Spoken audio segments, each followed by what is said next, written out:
Hi, it's Craig MacPhee here.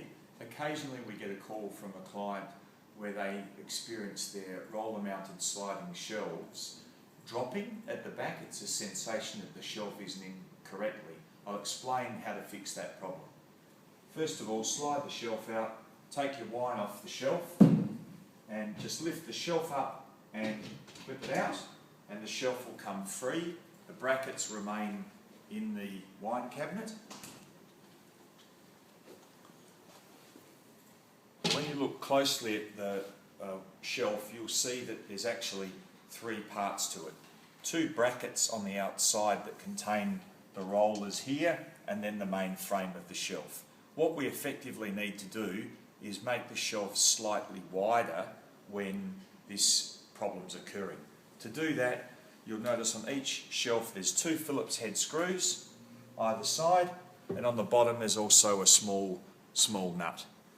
All you need to do is just hold the shelf, loosen off the Phillips head screw, and you'll see how that shelf can be made either slightly narrower or wider. There's a fine-tune adjustment there. So I just make this shelf slightly wider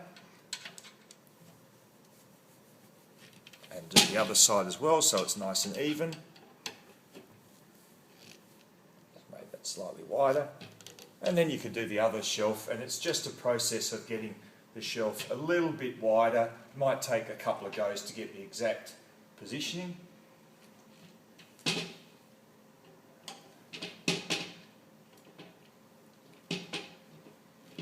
That's now done, and you just put the shelf back in the cabinet.